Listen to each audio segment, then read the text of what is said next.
कधीकधी काही घटना वरवर पाहता जितक्या साध्या दिसतात तितक्या त्या नसतात. आज आपल्याकडे धुळे शहरात घडलेल्या एका अशाच प्रकरणाची माहिती आहे. ही गोष्ट आहे एका मुख्याध्यापकाची आणि एका सामान्य गृहिणीची. पण या साध्या वाटणाऱ्या नात्यात अधिकार, पैसा आणि विश्वासघात यांचं असं काही विषारी मिश्रण तयार झालं की त्यातून 2 वर्षांचं शोषण जन्माला आलं. आज आपण या घटनेच्या प्रत्येक थराचा अभ्यास करणार आहोत. हो, आणि ही फक्त एका गुन्हेगारी घटनेची कहाणी म्हणून पाहणं म्हणजे ते चुकीचं ठरेल. आपल्याकडे असलेल्या स्रोतांमधून आपण या प्रकरणामागे दडलेली मानसिकता समजून घेणार आहोत. एखादी व्यक्ती आपल्या पदाचा आणि प्रतिष्ठेचा वापर करून दुसऱ्यावर नियंत्रण कसं मिळवते, मदतीच्या नावाखाली सापळा कसा रचला जातो, आणि सर्वात महत्त्वाचं म्हणजे या सापळ्यात अडकलेली व्यक्ती 2 वर्ष का आणि कशी घुसमटत राहते, या सगळ्या प्रश्नांची उत्तरं शोधण्याचा आपला प्रयत्न असेल. तर मग सुरुवात करूया. या कथेच्या केंद्रस्थानी आहेत मुख्याध्यापक सुखलाल रामभाऊ बोरसे आणि प्राजक्ता, हे काल्पनिक नाव आहे, जी त्यांच्याच शाळेतल्या एका विद्यार्थ्याची आई आहे. विवेकानंद नगर देवपूरमधल्या शाळेत मुख्याध्यापक, सेवानिवृत्तीच्या जवळ आलेले, समाजात मानसन्मान, पण या सगळ्यामागे एक वेगळीच इच्छा दडलेली होती. इथेच या प्रकरणाचं मूळ आहे. मुख्याध्यापक आणि पालक यांच्या नात्यात नैसर्गिकरित्या एक अधिकाराची दरी असते. पालक शिक्षकांकडे, मुख्याध्यापकांकडे आदराने पाहतात. सुखलाल बोरसेने याच आदराचा आणि अधिकाराचा गैरवापर करायचा ठरवला. त्याची नजर प्राजक्तावर पडली आणि त्याने पद्धतशीरपणे तिच्या आयुष्यात प्रवेश करण्याची योजना आखायला सुरुवात केली. म्हणजे ही काय अचानक घडलेली गोष्ट नव्हती. अजिबात नाही. त्याने शाळेच्या रेकॉर्डमधनं तिच्या मुलाच्या माहितीच्या आधारे तिचा पत्ता शोधला. मग एक दिवस शाळेत भेटल्यावर मुलाच्या अभ्यासाच्या बहाण्याने तिचा मोबाईल नंबर घेतला. काही अडचण आली तर फोन करा, असं म्हणणं एका मुख्याध्यापकासाठी खूपच स्वाभाविक वाटतं. बरोबर. आणि प्राजक्तानेही आदरापोटी त्यांना घरी चहापानासाठी बोलवलं, जे एक सामान्य पालक शिक्षक नात्यात बसणार होतं. आणि इथेच कथेला एक वेगळं वळण मिळालं. हो. तिच्या घरी गेल्यावर बोरसेने तिच्या घरची परिस्थिती हलाखीची असल्याचं कारण पुढे करत तिला आर्थिक मदत देऊ केली. प्राजक्ताने नकार दिला, पण त्याने तिचा हात धरून जबरदस्तीने तिच्या हातात पैसे ठेवले. मला एक गोष्ट खटकतीये. मदत देण्याच्या बहाण्याने जबरदस्तीने हात धरणं हे तर धोक्याचं पहिलं चिन्ह होतं, नाही का? नक्कीच. पण इथे आपल्याला आरोपीची मानसिकता समजून घ्यावी लागेल. ही मदत नव्हती, हा एक सापळा होता. अच्छा. म्हणजे उपकाराची परतफेड करण्याच्या सामाजिक नियमाचा शस्त्र म्हणून वापर करणे. मदत देऊन आरोपीने नकळतपणे प्राजक्तावर एक मानसिक ओझं टाकलं. मी तुझ्या गरजेच्या वेळी मदत केली, आता तू माझं ऐकायला हवास, ही भावना त्यामागे होती. आणि तिचा हात पकडणं हे तिच्या शारीरिक आणि मानसिक जागेवर केलेलं पहिलं अतिक्रमण होतं. अच्छा, म्हणजे हा एक विचारपूर्वक रचलेला सापळा होता. पण मग प्राजक्ताने ते पैसे स्वीकारलेच का?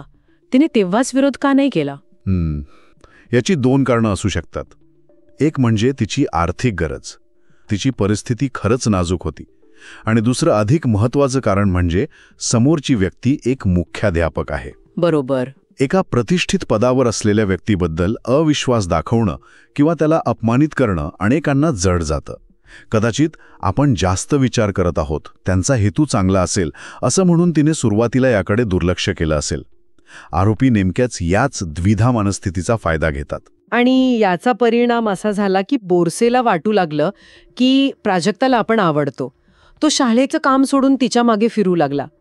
पण जेव्हा प्राजक्ताने त्याला स्पष्टपणे सांगितलं की माझ्याशी जास्त संबंध ठेवू नका, तेव्हा त्याचा अहंकार दुखावला गेला. इथूनच त्याचा खरा चेहरा समोर यायला सुरुवात झाली. हो. जेव्हा मदत आणि प्रेमाचा डाव फसला तेव्हा त्याने आपलं दुसरं शस्त्र बाहेर काढलं, धमकी आणि दबाव.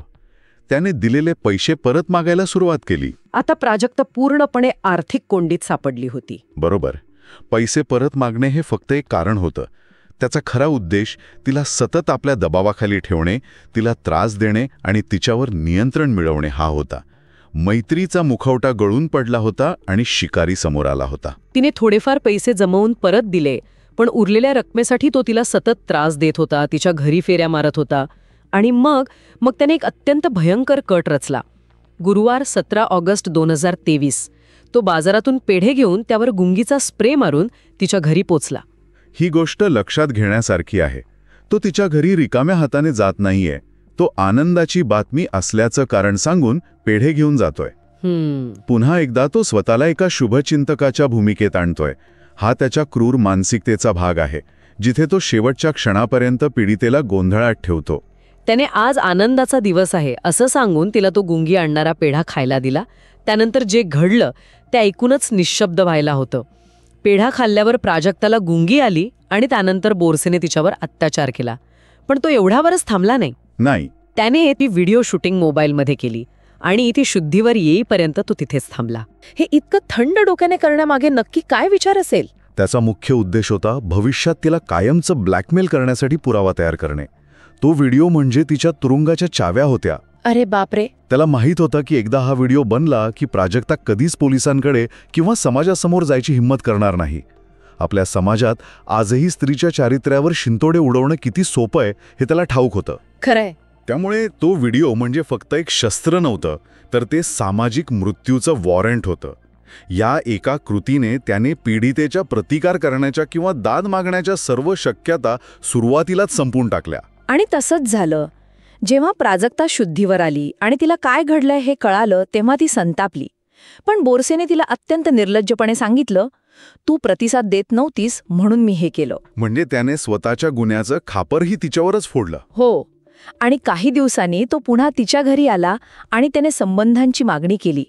तिने नकार देताच त्याने तिला तो व्हिडिओ दाखवला. इथेच ब्लॅकमेलिंगच्या आणि 2 वर्षांच्या नरक यातनांच्या साखळीची सुरुवात झाली.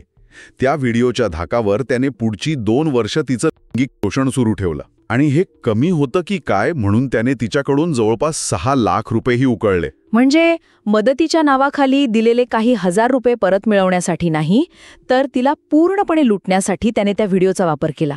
बदनामीची भीती, कुटुंबाची इज्जत, मुलाचं भविष्य या सगळ्या विचारांनी तिला आतून पोखरून रडलं असेल. म्हणजे ती एका अदृश्य तुरुंगात जगत होती. अगदी तसंच. आणि हा तुरुंग जास्त भयानक असतो कारण त्याच्या भिंती दिसत नाहीत, तो तुमच्या मनात असतो. बरोबर. त्याची भावना, सततची भीती, अपराधीपणाची भावना. कारण अनेकदा समाज पीडितेलाच दोष देतो. तूच त्याला घरात का घेतलंस, तूच पैसे का स्वीकारलेस, यासारखे प्रश्न विचारले जातात.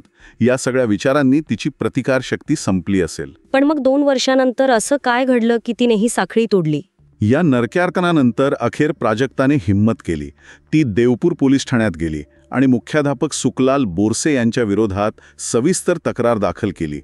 पोलिसांनीही तातडीने कारवाई करत त्याच रात्री सुखलाला अटक केली. लर्न्ड हेल्पलेसनेसमधून बाहेर पडण्यासाठी एका क्षणाची, एका ठिणगीची गरज असते.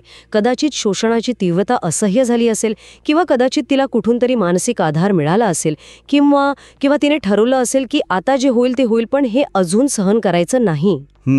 कारण काहीही असो, तिने उचललेले हे पाऊल प्रचंड धाडसाचं आहे.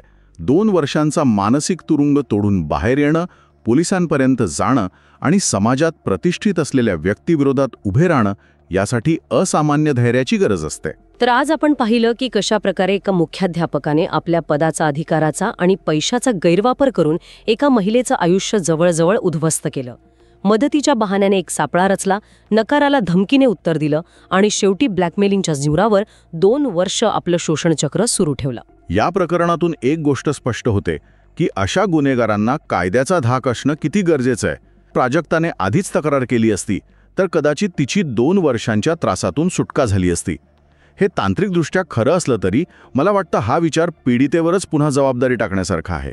आपण नेहमी पीडितेने तक्रार उशिरा का केली यावरच चर्चा करतो, पण आजचा हा सगळा संवाद ऐकल्यावर मला एक वेगळाच प्रश्न विचारावासा वाटतो. कोणता? आपण असा समाज का नाही निर्माण करू शकत जिथे अशा गुन्हेगारांना हे कृत्य करण्यापूर्वीच कायद्याची भीती वाटेल आणि पीडितेला कोणत्याही सामाजिक दबावाशिवाय किंवा बदनामीच्या भीतीशिवाय तात्काळ तक्रार करण्याइतकं सुरक्षित वाटेल? यावर विचार करायला हवा. पण त्याही पलीकडे जाऊन एक विचार मनात येतो. आपण आज आरोपीच्या मानसिकतेबद्दल बोललो, पण या 2 वर्षात त्याच्या कुटुंबाला, शाळेतील सहकाऱ्यांना, मित्रांना खरंच त्याच्या वागण्यात काहीच वेगळं जाणवलं नसेल का?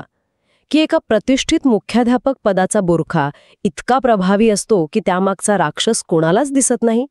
आणि आपणही आपल्या आजूबाजूच्या अशा तथाकथित प्रतिष्ठित लोकांच्या चुकीच्या वागण्याकडे किती सहजपणे डोळे झाक करतो, हा प्रश्न विचार करायला लावणार आहे.